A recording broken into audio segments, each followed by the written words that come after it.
بسم اللہ الرحمن الرحیم. السلام علیکم ورحمۃ اللہ وبرکاتہ.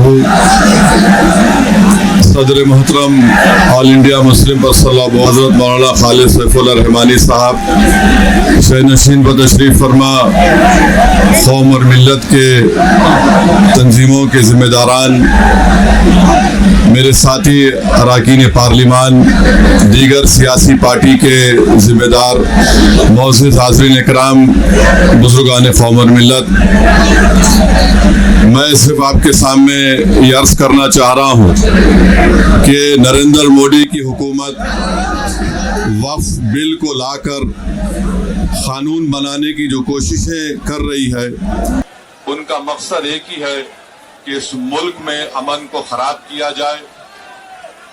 وزیر اعظم کا مقصد ایک ہی ہے کہ مسجد اور مندر کے نام پر عوام ہمیشہ لڑتے رہے، اور اس بل کا مقصد یہ نہیں ہے کہ وقف کی جائیدادوں کو مضبوط کیا جائے یا ان کی حفاظت کی جائے.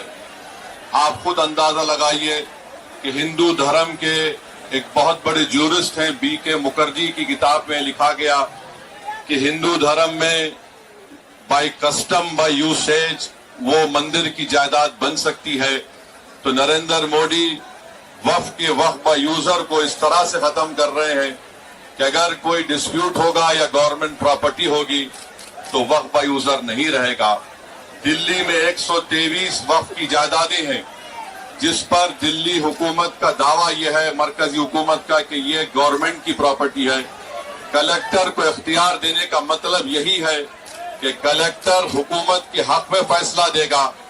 جس مسجد کے امام ہمارے بھائی مولانا محب اللہ ندوی صاحب ہیں، وہاں پر مرکزی حکومت کہتی ہے کہ وہ گورنمنٹ کی پراپرٹی ہے.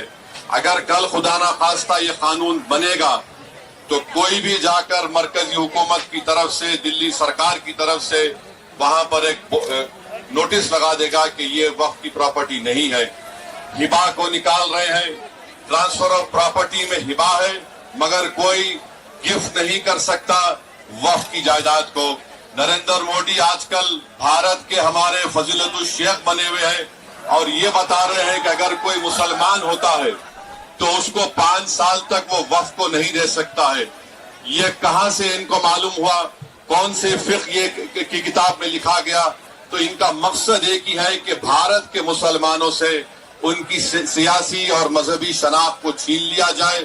میں آپ کو بتا رہا ہوں کہ اس بل کا مقصد مسلمانوں سے مسجدوں کو چھیننا، درگاہوں کو چھیننا، قبرستانوں کو چھیننا، ایویکیو پراپرٹیز کو چھین لینا، یہ مقصد نریندر مودی کی حکومت کا ہے.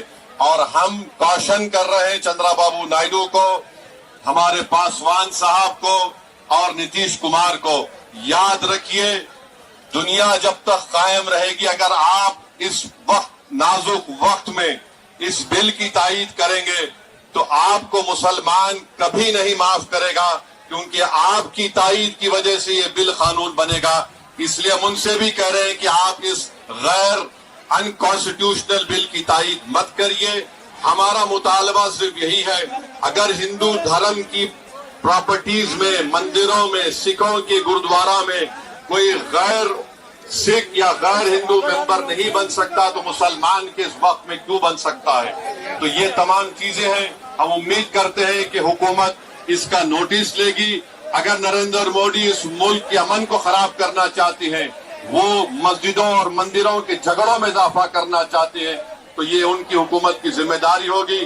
میں یہاں پر شکریہ ادا کرنا چاہوں گا ہمارے جوائنٹ ورکنگ کمیٹی پارلیمنٹ کے تمام اراکین کا، اور خاص طور سے کلیان بنرجی صاحب کا، ٹی ایم سی کے راجہ صاحب کا، ڈی ایم کے کا، ہمارے ناصر بھائی کا اور محب اللہ ندوی صاحب کا. ہم نے تمام بڑی کوششیں کی، ہم نے اپنی اپنی ڈسنٹ رپورٹ کو دیا، اور یہ انکانسٹیٹیوشنل ہے. اس کا کوئی بھی فائدہ وقف کو نہیں ہوگا. صرف وقف بورڈ کو برباد کرنے کے لیے، وقف جائیدادوں کو لوٹنے کے لیے حکومت یہ اینٹی کانسٹیٹیوشنل اور اینٹی مسلم کام کرنے جا رہی ہے. بہت بہت شکریہ.